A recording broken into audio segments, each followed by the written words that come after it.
안녕하세요. 11월 6일 월요일 날마다 죽기로 큐티 가이드입니다. 함께 나눌 본문은 로마서 11장 25절부터 36절까지 말씀입니다. 내용 관찰부터 살펴보겠습니다.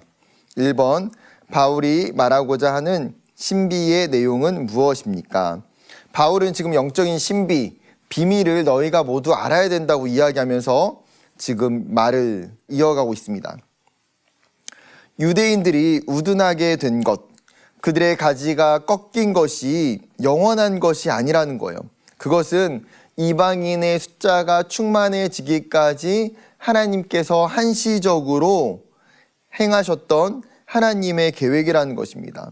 즉 복음으로 말미암아 이방인의 숫자가 풍성하게 되기까지 하나님이 인내하고 기다리신다는 것이죠. 후에는 어떻게 됩니까? 온 이스라엘이 다시 하나님의 구원의 회복 가운데에 들어온다는 것을 이야기합니다.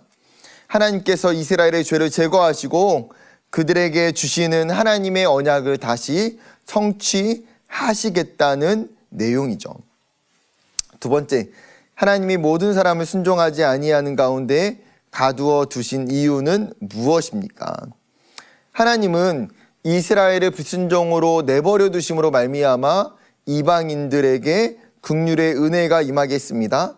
또한 하나님은 모든 사람이 순종하지 아니함을 통해서 다시 명확하게 하나님의 긍휼하심을 모든 사람에게 나타내 보이셨어요. 그런데 이것 자체가 논리적으로 생각해 보면, 상식적으로 생각해 보면 말이 안 되는 결과예요. 순종하지 아니하였는데, 불순종했는데 그것이 죽음이 아니더라는 거예요. 하나님의 계획은요, 사실 우리가 이해할 수 없는 놀라우심이 담겨져 있습니다. 불순종했지만 하나님은 그것을 통해서 오히려 하나님의 구원의 은혜를 나타내시고 보여주시는 분이심을 이야기하고 있는 것입니다. 세 번째, 바울은 어떻게 하나님을 찬양합니까? 바울은 그 하나님의 경륜, 그 하나님의 계획이 굉장히 심오하고 깊음을 고백합니다. 사람은 쉽게 그 하나님의 판단과 계획과 지혜를 헤아릴 수 없다는 거예요.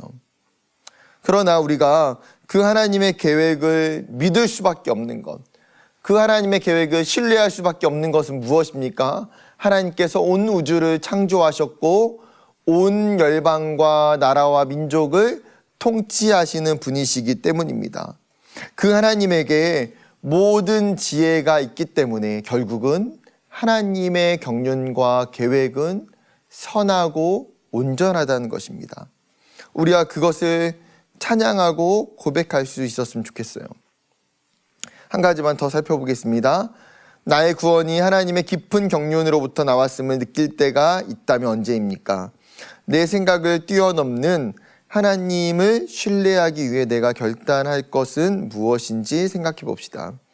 하나님께서 이방인을 향한, 이스라엘을 향한 과거와 현재와 미래에 대한 완벽한 계획과 뜻하심이 있었다는 것입니다.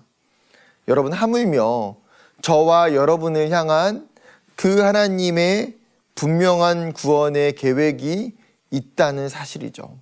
우리의 과거도, 우리의 현재도, 우리의 미래 또한 하나님의 계획 안에서 그 구원을 이루어가는 분명한 과정들이라는 사실입니다. 그런데 그 구원의 경륜에 있어서 때로는 우리가 예상하지 못하는 고난도 있고요, 어려움도 있고 문제들도, 광야와 같은 시간들도 있다는 사실입니다. 여러분, 우리가 구원을 향하여 가는 길이 결코 좋은 길만, 평탄한 길만 걸어가는 것은 아니라는 것을 우리는 성경을 통해서, 우리의 삶을 통해서도 분명히 알 수 있어요. 그러나 그러한 모든 순간들이 결국은 어떻습니까? 하나님의 그 구원의 계획 안에서 점차 전진되어 간다라는 사실이에요. 그렇기 때문에 여러분, 우리는 우리의 인생의 주인 되시고 목자 되시고 궁극적으로 우리의 인생의 모든 계획을 가지고 계시는 그 하나님을 신뢰해야 됩니다. 그 하나님 앞에 우리의 것들을 온전히 의탁하고 의지해야 된다는 것입니다. 오늘 본문을 묵상하면서 그 하나님을 내가 어떻게 신뢰할 수 있을지, 내가 그 하나님을 어떻게 의지할 수 있을지 결단하는 저와 여러분 되기를 주님의 이름으로 축복합니다. 감사합니다.